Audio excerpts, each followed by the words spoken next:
y anciano de iglesia, Renato Eric Torres Vadillo, que trae el mensaje en esta tarde y que lleva por título La providencia de Dios toma tu sillón y espera. Pueden tomar asiento, hermanos.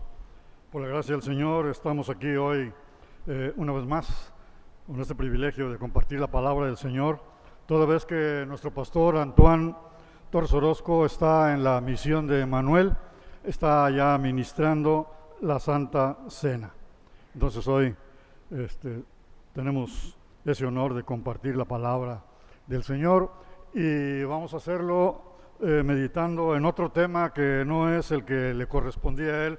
Él lleva un plan de predicaciones, ¿verdad? Él le tocaba el tema el rey que gobierna desde el trono, pero entonces yo le pedí que me diera oportunidad de escoger otro tema y por eso vamos a tocar un poquito acerca de la providencia de Dios. Sabemos todos, y me dice, pues es un tema muy profundo, muy grande, muy amplio. Así es, por eso nada más va a ser ahorita algo breve, como unas 2 horas, y nos vamos. Más breve que eso.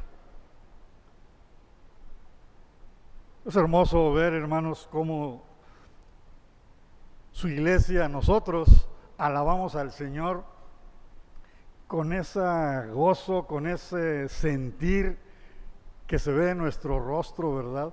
Porque el Señor sabe lo que traemos cada uno dentro de nosotros, de gratitudes, pero también de necesidades.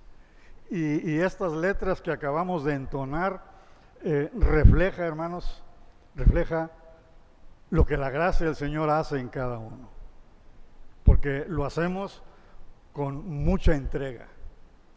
Si ustedes tuvieran la oportunidad de estar aquí mientras los demás cantamos, se darían cuenta de eso.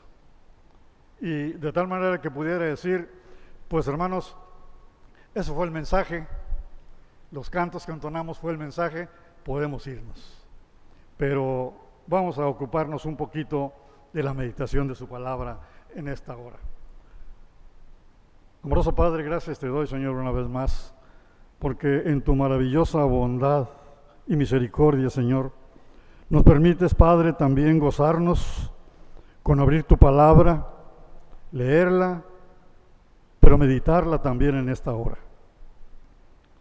La enseñanza que tú tienes, confírmala, Señor, en cada uno de nosotros. Dirígenos con tu Santo Espíritu, Padre. Úsame, Señor, solamente para tu honra y para tu gloria, de manera que todos, Señor, salgamos de aquí muy bendecidos, como cada domingo. Te lo ruego en el nombre precioso de Cristo Jesús. Amén. ¿Alguno de ustedes, hermanos, ha limpiado su solar, su patio, donde viven o donde vivían? ¿Han chapoleado el zacate cuando está crecida la hierba? ¿Sí? Muchos no, ¿verdad? Yo creo, porque muchos hoy sembramos cemento, ¿verdad? No sembramos matas, plantas. Cuando yo era adolescente, hace algunos ayeres, mi padre nos ponía a cada uno de los hermanos, de acuerdo a su edad, a chapolear, a quitar la hierba del solar. Y era un solar muy grande en el Mante, ¿verdad? Muy grande.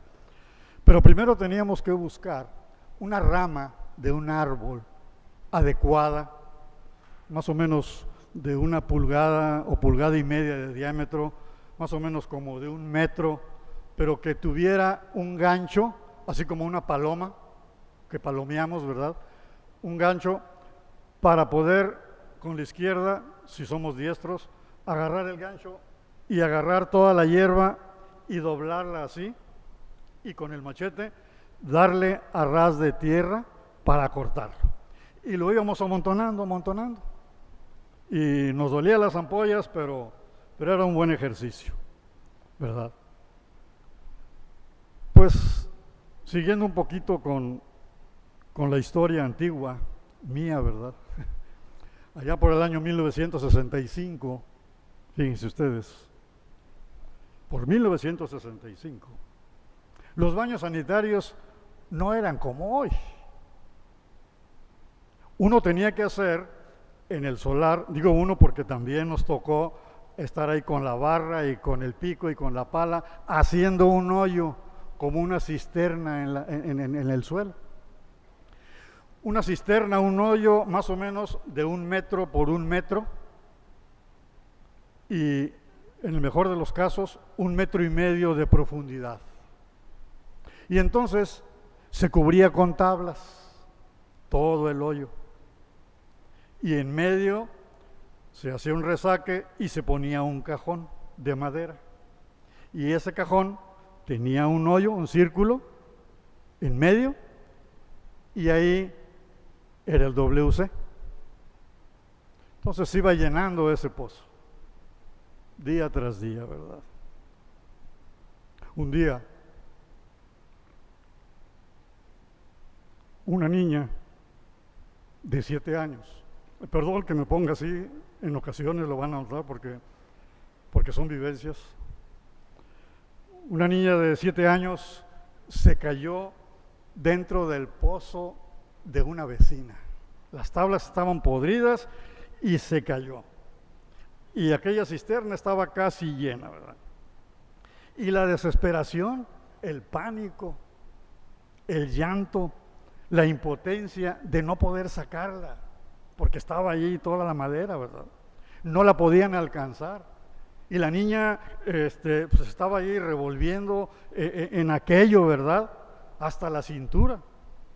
Pero en esos momentos, una persona que era allegada a esos vecinos, una persona alta, me acuerdo, que era jornalero, se dedicaba a chapolear los solares, ¿verdad?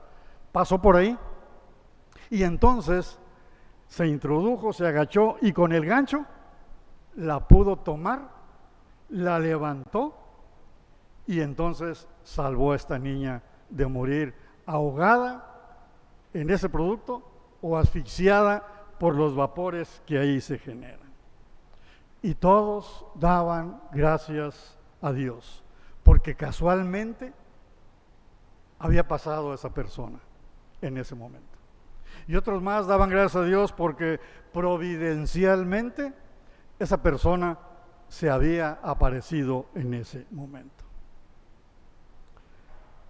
Con frecuencia, hermanos, las personas, incluso nosotros, con frecuencia usamos este término providencia para expresar la intervención de Dios en algo o en alguien. Sin embargo, debemos reconocer que desconocemos mucho de la providencia divina. Así que necesitamos hablar, estudiar más profundamente, más extensamente esta doctrina de la providencia de Dios. Pero hoy, repito, solamente vamos a dar un pincelazo y vamos a ver un aspecto, pero de mucha bendición para nuestras vidas, de la providencia de Dios. Entonces, lo primero que debemos de tratar de ver y de entender es la providencia de Dios. ¿Qué es la providencia de Dios? Hay tanto que conocer, repito, muchas cosas, pero veremos solamente un poco de ello. Para empezar, la palabra providencia no la vamos a encontrar aquí en la Biblia. No hay una palabra que diga la providencia de Dios o providencialmente. Como tal, no la vamos a encontrar en la Biblia. Pero el concepto de la providencia divina está impregnada en cada página de la palabra de Dios. En su sentido etimológico, la palabra providencia proviene de un vocablo latino que es casi como en español, providentia. Y en resumidas, literalmente quiere decir ver antes. De manera que esto se asocia con el cuidado anticipado de Dios hacia su creación.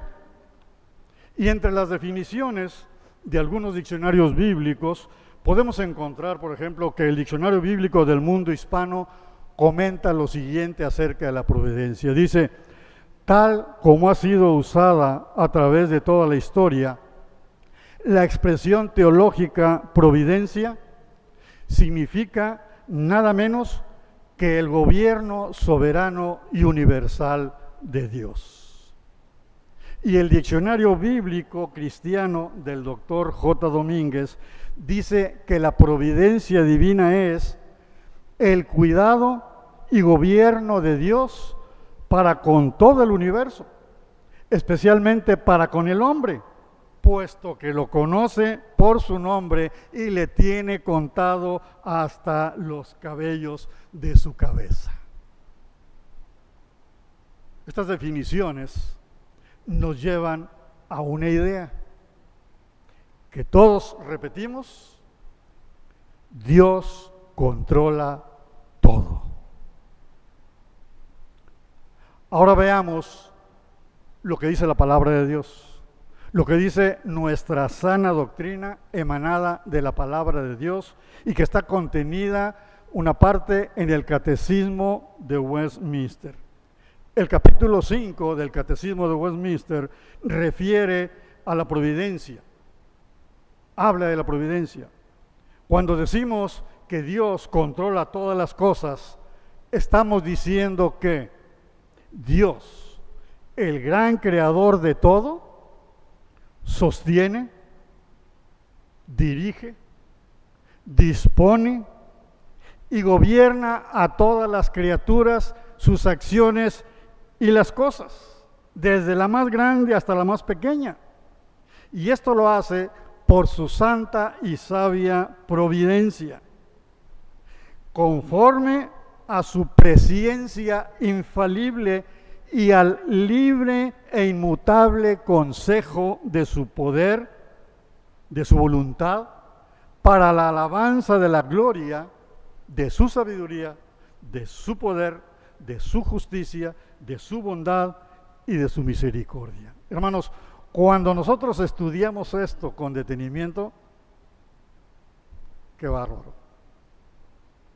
Gracias Dios por ser así, por permitirnos conocerte de esta manera. Pero no lo vamos a hacer ahorita.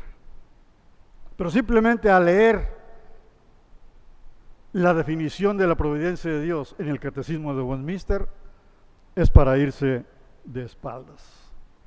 Pero la palabra de Dios dice en Hebreos 1, del versículo 1 al 3, Dios hizo el universo y sustenta todas las cosas con la palabra de su poder. Con la palabra de su poder. Y entre otros tantos más versículos, en Daniel 4, versículo 34 y 35, podemos leer que el dominio del Altísimo es sempiterno, y Él hace según su voluntad en el ejército del cielo y en los habitantes de la tierra, y no hay quien detenga su mano y le diga, ¿qué haces? Combinada la soberanía de Dios con su providencia. Entonces, la providencia de Dios sostiene y gobierna todo lo creado. Y su operación es tan extensa como el universo. Y es tan incesante, es decir, que no para como el curso del tiempo. El tiempo no para. Y todos los atributos de Dios son usados, toman parte de la providencia de Dios. Todo acontecimiento, así como todo ser, estamos enteramente subordinados a Él. No hay nada en el universo que pueda llamarse casualidad. Absolutamente nada.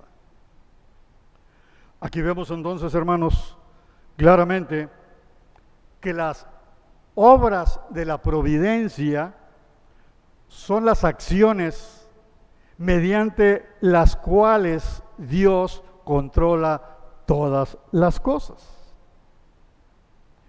En el caso de la niña que les conté al principio, fue la providencia de Dios.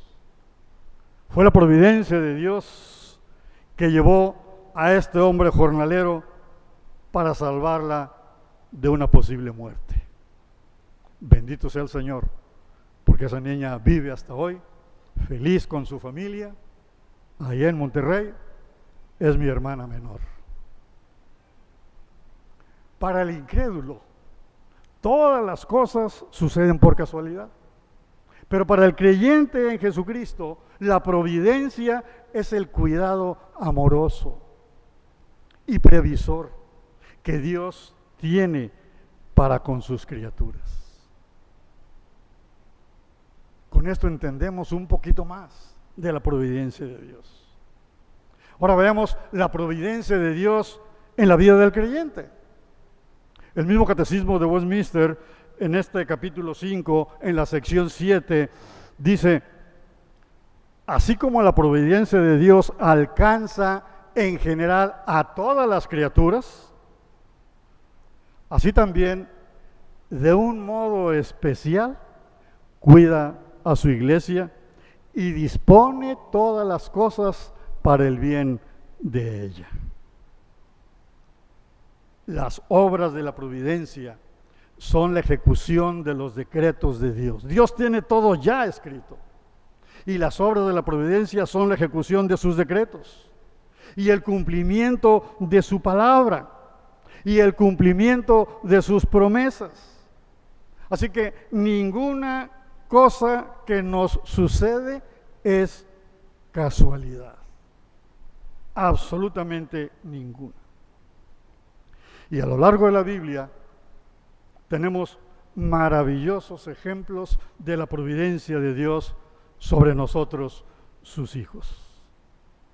Muchos, cantidad inmensa, pero solamente voy a mencionar dos.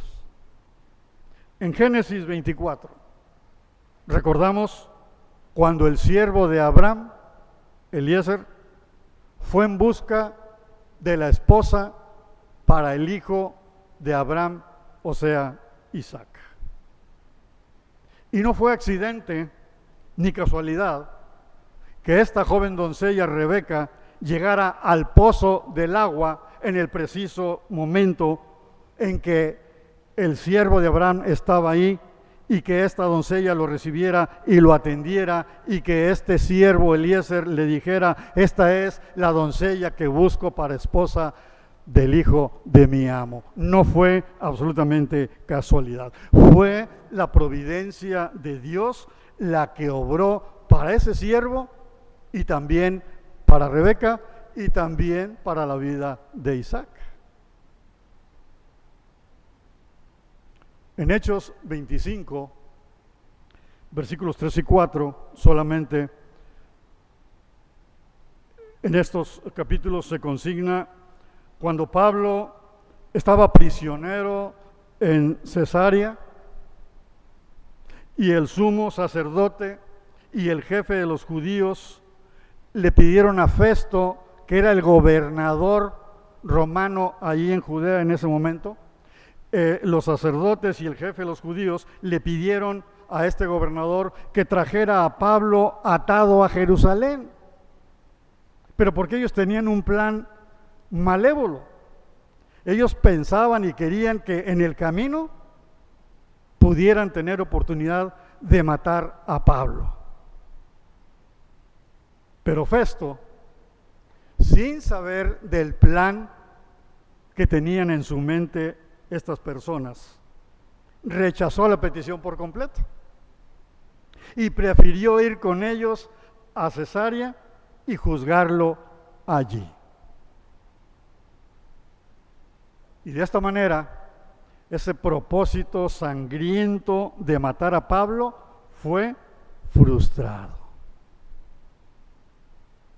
En muchos ejemplos, repito, encontramos la providencia de Dios para con sus hijos. Si nosotros leemos con atención cada pasaje de la Biblia, vamos a encontrar que está impregnada de la providencia de Dios. Cada movimiento, cada circunstancia, cada acto, cada persona, cada tiempo está controlado y encaminado por Dios para cuidar de nosotros, sus hijos. Increíble que nos parezca. ¿Quién soy yo para que el Señor me cuide de esa manera. Pero así es, hermanos. Cuando nuestra hija era pequeña, vivíamos ahí en la Ciudad de México todavía, ella fue sometida a una cirugía. Ya les he contado en otros momentos. Y días después, esa operación le provocó un sangrado interno que la puso al borde de la muerte. De tal manera que una madrugada la tuvimos que llevar de emergencia al hospital. Y ella iba en estado de shock. Casi no tenía pulso, casi no tenía signos vitales.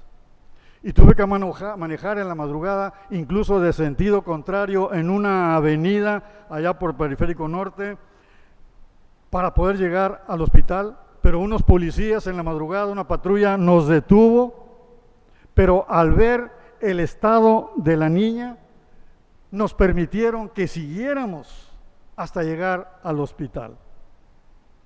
La providencia de Dios hizo eso. Fue la mano del Señor la que obró allí.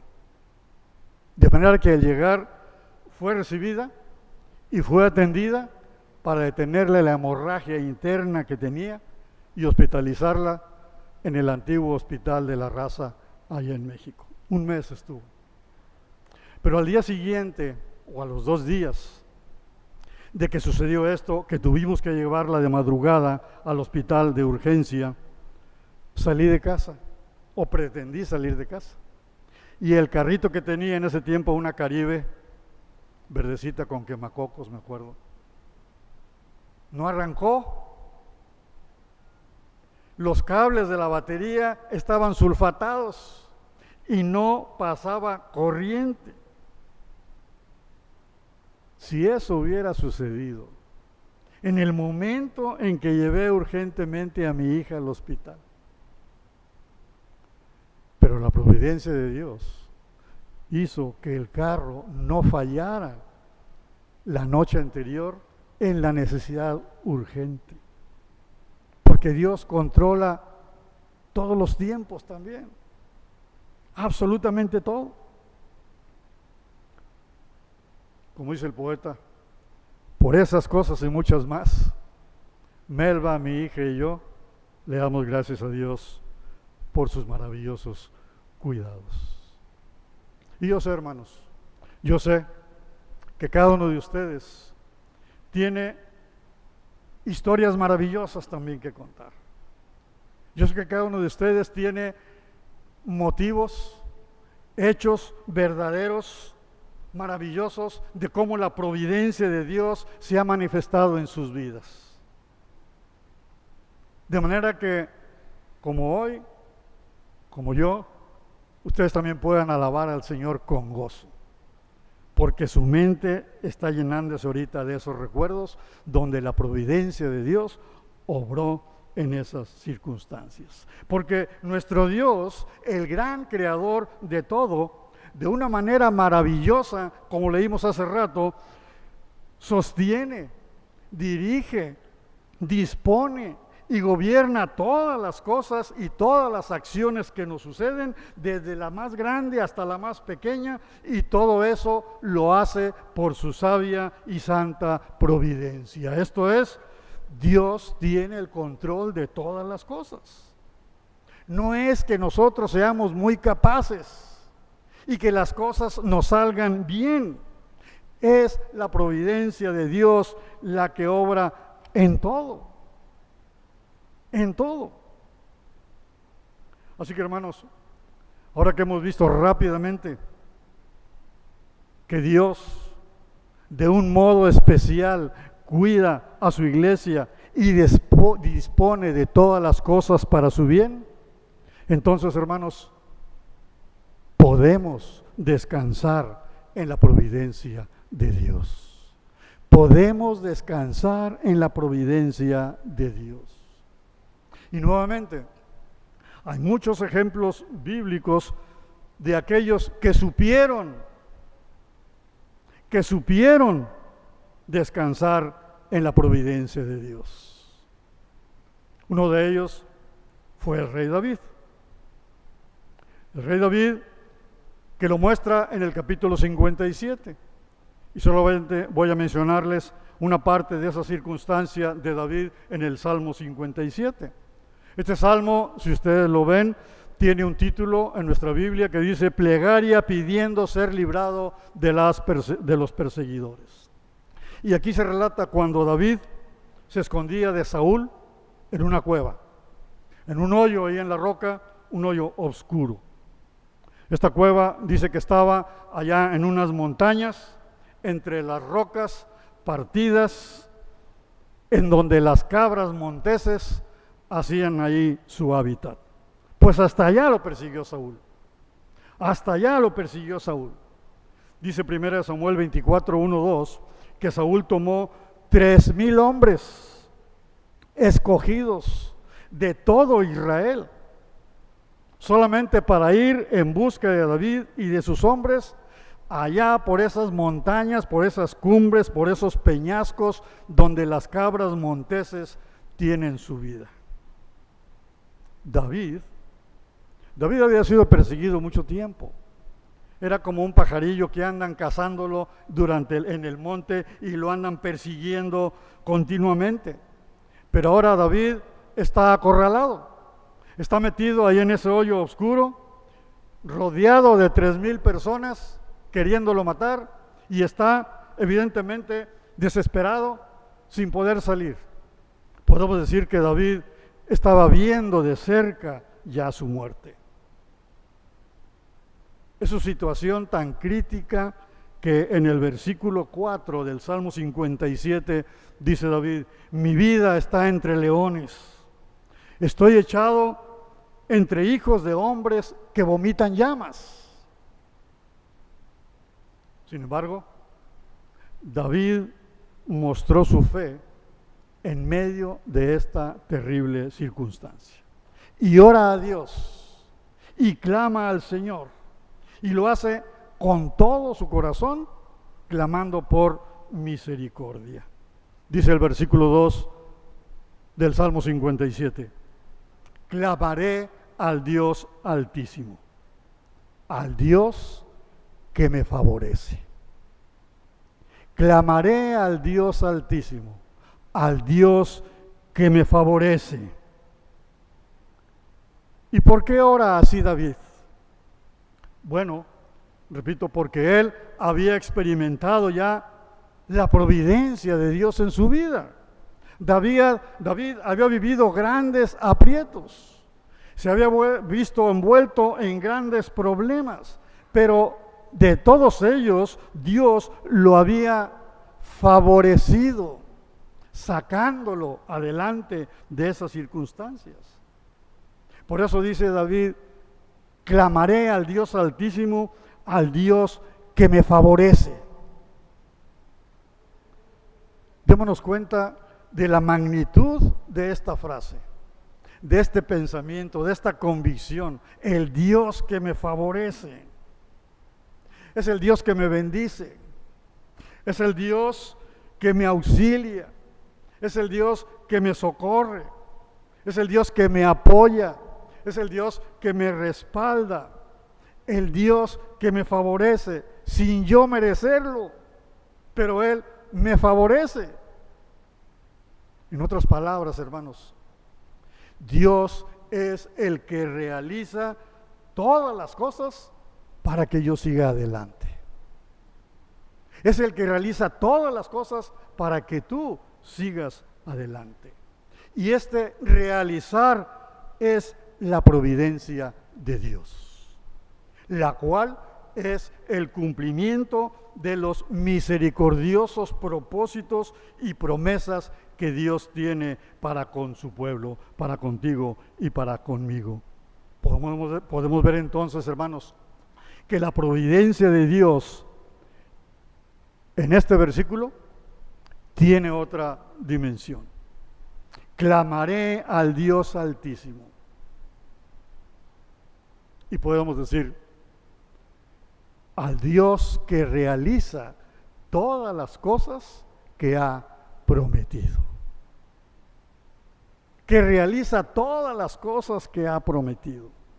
Porque Dios nos ha dado grandes y maravillosas promesas a nosotros como su pueblo, a cada uno en lo personal. Y Él es fiel. Y Él es fiel para cumplir cada promesa. Porque, repito, Dios tiene un propósito para cada uno de nosotros que somos creyentes en Jesucristo.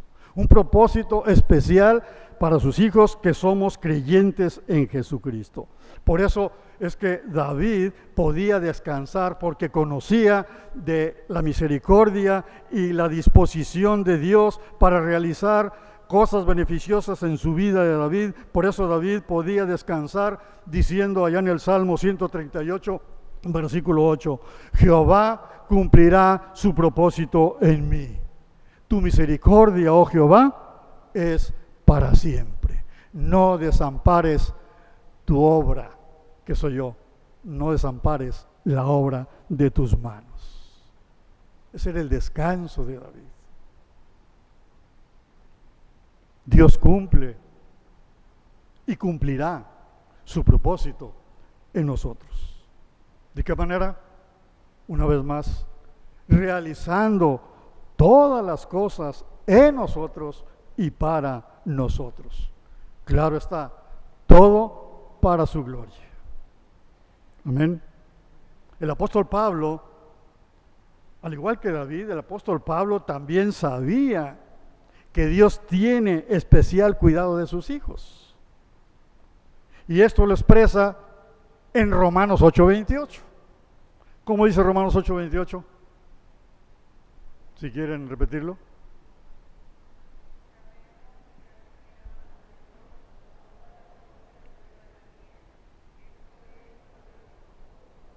El apóstol Pablo sabía esto del Señor.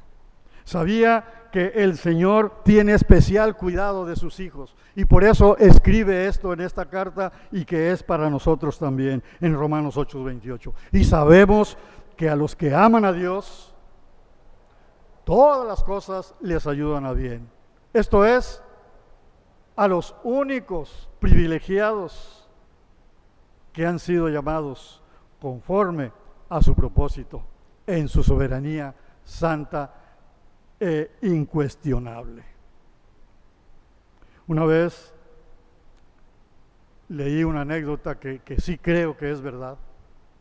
Creo que es verdad, porque muchos de ustedes lo habrán sentido y lo habrán expresado de diferentes palabras. Una vez un pastor visitó a una hermana humilde que vivía humildemente, pero que tenía una fe ejemplar. Tenía una fe ejemplar. Aún en las circunstancias más severas y más difíciles de su vida, esta anciana mostraba una fe ejemplar. Y entonces el pastor le preguntó en su visita si alguna vez tuvo deseos de quejarse en las circunstancias adversas. Y esta hermana le respondió: cuando me siento así, sencillamente me pongo a orar al Señor y me siento en el sillón a esperar calladamente. Y el pastor miró a su alrededor de la habitación y no vio ningún sillón. Y entonces le dice el pastor: disculpe, hermana, yo no veo ningún sillón aquí. Y ella le dijo: mi sillón es Romanos 8:28. Mi sillón es Romanos 8:28. Porque sabemos que a los que aman a Dios, nosotros que por su gracia le amamos a Él, todas las cosas nos suceden para bien, nos ayudan para bien. Todas las cosas nos ayudan para bien, porque Dios tiene el control de todas las cosas en nuestra vida. Y Él obra de una manera maravillosa, de una manera fiel, de una manera misericordiosa, y todo resulta para nuestro bien. Su providencia es así. Su providencia es así. Y aunque a veces hay pruebas amargas, al fin hay un sabor dulce en nuestra vida. Puede haber llanto, pero después hay sonrisa. Habrá necesidades económicas, pero siempre hay provisión. Hay pecados cometidos, pero hallamos perdón en Cristo. ¿Y por qué todas las cosas son para nuestro bien? Porque en su sola gracia, como dice Pablo, y el versículo y ese pasaje que no sabemos, porque en su sola gracia somos sus escogidos en Cristo Jesús. En su soberanía nos amó, nos predestinó, nos llamó, también nos justificó y glorificó. Así que, amados hermanos, podemos descansar en Romanos 8:28. Primero, porque Dios tiene el control de todas las cosas. Pero en segundo lugar, porque en Romanos 8:32 nos dice, el que no escatimó ni a su propio Hijo, sino que lo entregó por todos nosotros, ¿cómo no nos dará también con Él todas las cosas? Jesucristo es nuestra garantía. El Señor Jesucristo es nuestra garantía. Por Él, el Señor nuestro Dios nos dará todas las cosas. Y si alguno aquí todavía no tiene la garantía de su salvación, yo le invito a creer en Jesucristo. Él es la garantía de la salvación. Porque Jesús dijo, yo soy el camino y la verdad y la vida, y nadie viene al Padre sino por mí. Así que la invitación del Señor es a reconocer sus faltas, a reconocer sus pecados delante de Dios, a arrepentirse y pedir y buscar el perdón del Señor, aceptando a Cristo como su único y suficiente Salvador. La palabra de Dios nos dice, cree en Jesucristo y serás salvo tú y tu casa. Podemos, hermanos, tomar nuestro sillón, que es Romanos 8:28, y esperar con fe el cumplimiento de las promesas del Señor para nosotros, sabiendo que todas las cosas nos ayudan para bien, pero esperar con convicción, esperar con fe, esperar con tranquilidad. Por último, escuchamos recientemente de una predicación del pastor Adrian Rogers contando acerca de la historia de un papá que llevó a sus hijos a nadar al mar en una playa allá en Nueva Jersey, en Estados Unidos. Su niña era más o menos de 7 años de edad y su niño de 4 años de edad. Y el papá entonces de pronto se dio cuenta que las olas los estaban alejando de la playa hacia el mar adentro y entró en pánico porque su niño era pequeño y no sabía nadar. Y su hija, aunque estaba mayorcita, sabía nadar, pero no iba a tener las fuerzas suficientes para llegar hasta la orilla, a la playa. Y pensó, Señor, ¿qué hago? ¿Qué voy a hacer? Y dirigiéndose a su hija, le dijo, papá va a llevar a tu hermano a la playa y entonces voy a regresar por ti. Ahora, hija, recuerda lo que te enseñé. Yo te enseñé cómo flotar. Empieza a flotar, que yo voy a regresar por ti. Solamente ponte de espaldas y flotas, y yo voy a llevar a tu hermano a la playa y luego regreso por ti. Pero tú solamente tienes que flotar. Y el papá con esfuerzo llevó a su niño hasta la orilla de la playa y volvió a regresar con sumo esfuerzo, tratando de buscar a su hija, y batalló bastante, y con la ayuda de otras personas finalmente encontraron a la niña que estaba flotando en el mar de espaldas. Y su papá la tomó en sus brazos y le dijo, hijita, tu papá está muy, muy orgulloso de ti. Y la niña le contestó, papi, tú me dijiste que podía flotar hasta que tú regresaras. Y eso estuve haciendo, lo que tú me dijiste, hasta que tú regresaras. Y amados hermanos, eso es lo que quiere Jesús escuchar de nosotros. Esas palabras es lo que Cristo quiere escuchar de nosotros. Decirle a Jesús, estuve haciendo lo que tú me dijiste que hiciera hasta que tú regreses. Nuestra vida, hermanos, nuestra vida transcurre como si estuviéramos en medio del mar. Un mar embravecido muchas veces, lleno de acontecimientos amargos, imprevistos para nosotros, de mucho peligro en muchos sentidos. Pero el Señor nos ha enseñado a flotar. El Señor nos ha enseñado a tener fe para no hundirnos en ese mar de la vida. Así que, amados hermanos, sigamos flotando, esperando con fe. El Señor, en su providencia, cumplirá todas sus promesas. El Señor regresará por nosotros. Así que, hermano, toma tu sillón y espera. Amoroso Padre, gracias te doy, Señor. Gracias, Señor, porque tú eres grande en misericordia y en amor. Paciente, Señor, con nosotros. Que lo muestras cada día, Señor, en nuestra vida. Todo, Señor, lo que nos sucede es porque tú, Señor, estás obrando.